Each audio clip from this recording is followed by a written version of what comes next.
আসসালামু আলাইকুম ওয়া রাহমাতুল্লাহ। সুপ্রিয় শিক্ষার্থী বন্ধুরা, আলফা এডু পয়েন্ট চ্যানেলে তোমাদের স্বাগত জানাচ্ছি। কেমন আছো তোমরা? ভালো নিশ্চয়ই। আলহামদুলিল্লাহ, আমিও ভালো আছি। আজ আমি তোমাদের চতুর্থ শ্রেণীর গণিত বিষয়ের তোমাদের মূল বইয়ের 3 পৃষ্ঠার নিচের দিকে দেখো 3 নাম্বার অঙ্কে লিখি এই অংশের যে অঙ্কগুলো আছে সেই অঙ্কগুলো সমাধান করে দেখানোর চেষ্টা করবো ইনশাআল্লাহ। এর পূর্বের ভিডিওতে আমি 3 পৃষ্ঠার 2 নং অঙ্কের সমাধান করে দেখিয়েছিলাম। আশা করি তোমরা সেই ভিডিওটি দেখেছো এবং অঙ্কগুলো বুঝতে পেরেছো।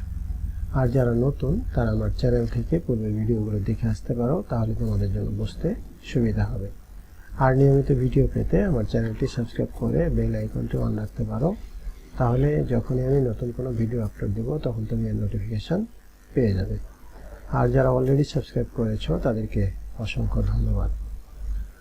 প্রিয় শিক্ষার্থী বন্ধুরা, আজকে আমরা 3 নাম্বার দেখব। তো 3 নাম্বারে এখানে দেখো যে অঙ্কে লিখি। তো অঙ্কে লিখি আমরা এখানে লেখা আছে 5,57,362।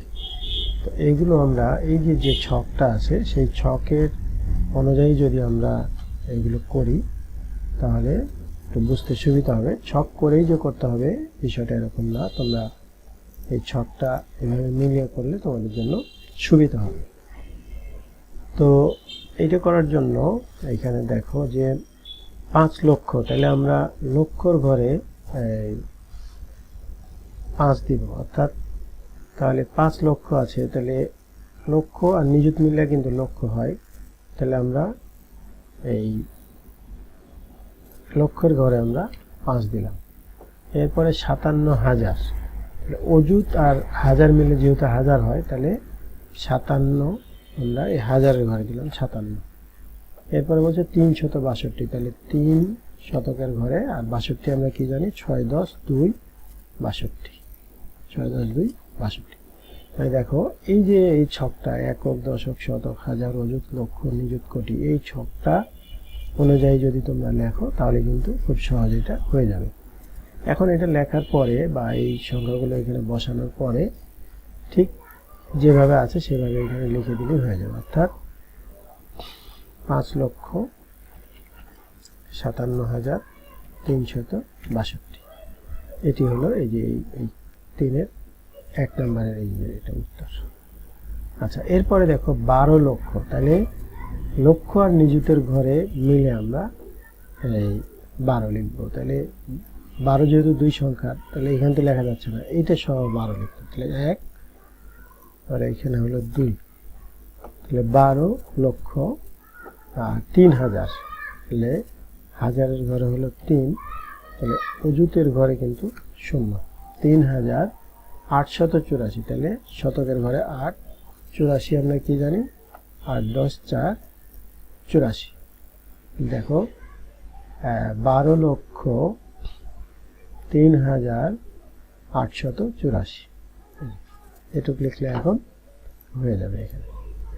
তাহলে হলো 12 লক্ষ 3,884। আচ্ছা, এরপরে দেখো 55 লক্ষ 18,000, তাহলে এই দুটাতে কি 55 লিখবো আমরা, এই যে 55, তারপরে কি 18,000, তাহলে এই যে 1 8, তাহলে 18,000। তারপরে 536, 536, 3 10 6 36, তাইলো এই 55 লক্ষ 18,536, 55 লক্ষ 18,536, এটি হলো 3 নম্বর অঙ্কের উত্তর। এরপরে দেখো 4টি 1 লক্ষ, 4টি 1 লক্ষ মানে কি 4 লক্ষ, তাই না? 4টি 1 লক্ষ মানে হলো 4 লক্ষ। আর এই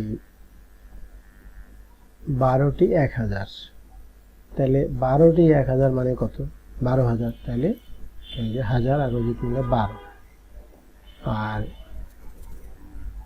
একটি 1000, আচ্ছা 12টি 1000 দ্বারা গঠিত সংখ্যা, তাহলে এগুলো কিছু বলে নাই, তাহলে এগুলো সব শূন্য, এগুলো সব শূন্য। তাহলে কত হলো? 4টি 1 লক্ষ, তাহলে 4,12,000, 4,12,000, 4,12,000। এরপরে দেখো এইখানে 18টি 1 লক্ষ, তার মানে কি 18 লক্ষ, অর্থাৎ 1 8, 18 লক্ষ। 37টি 1000 মানে কি 37,000। 6টি 100, তাহলে 6 শত। 34টি 1, 34টি 1 মানে কি 34, তাহলে 3 10 4 34, তাহলে হলো 18,37,634। তাহলে কত হলো দেখো, 18,37,634। এটি হলো এই যে 3-এর 5 নং অঙ্কের উত্তর। আচ্ছা, এই যে 4 আর 5 এই অঙ্কগুলোকে তোমরা এইভাবেও লিখতে পারো বা এইভাবেও কিন্তু করতে পারো, যে ধরো 4 নম্বর এভাবে করতে পারো। আমি যেভাবে দেখালাম এভাবে করে দিলে হবে। বোঝার জন্য তোমরা এভাবে করতে পারো যে 4টি 1 লক্ষ সমান, তাহলে 4 গুণ 1 লক্ষ সমান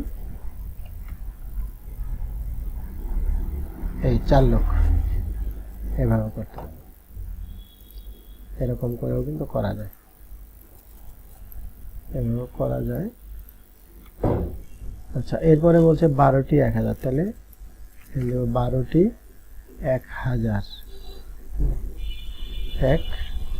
1000, তাহলে এই যে 12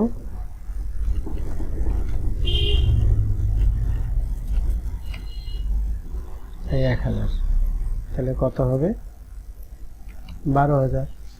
এরপরে আচ্ছা, তাহলে এই দুইটা যদি যোগ করি তাহলে আমরা কি হবে 4,12,000। আমরা কিন্তু এই যে ঠিক লিখছি এখানে 4,12,000। অনুরূপভাবে এটাও কিন্তু করা যায়, 18টি 1 লক্ষ দিয়ে 18 দিয়ে 1 লক্ষ দিয়ে গুণ করে এভাবে লেখা যায়। তো যাই হোক, এটা এভাবে করে দেখাইতে হবে না, তারপরে যদি তোমরা চাও এভাবে করতে পারো, এভাবেও করা যায়। আর আমি যেভাবে করে দিলাম এভাবে তোমরা লিখে দিতে পারো। আমরা তো বুঝতে পারছি 4টি 1 লক্ষ মানে 4টি 1 লক্ষ মানে হলো 4 লক্ষ, 12টি 1000 মানে 12,000, আর 18টি 1 লক্ষ মানে 18 লক্ষ, এইভাবে করতে পারে। তো শিক্ষার্থী বন্ধুরা, আজকে আমি এখানে যে তোমাদের 3 পৃষ্ঠায় নিচের দিকে যে 3 নাম্বার ছিল এই অঙ্কটির সমাধান করে দেখানোর চেষ্টা করেছি। নিশ্চয়ই তোমরা বুঝতে পেরেছ। যদি ভিডিওটি ভালো লাগে তাহলে লাইক, কমেন্ট ও বন্ধুদের মাঝে শেয়ার করতে পারো। আজ এই পর্যন্তই, কথা হবে পরবর্তী ভিডিওতে। সেই পর্যন্ত মহান আল্লাহ তাআলা আমাদের সকলকে ভালো রাখুন। আল্লাহ হাফেজ। আসসালামু আলাইকুম ওয়া রাহমাতুল্লাহ।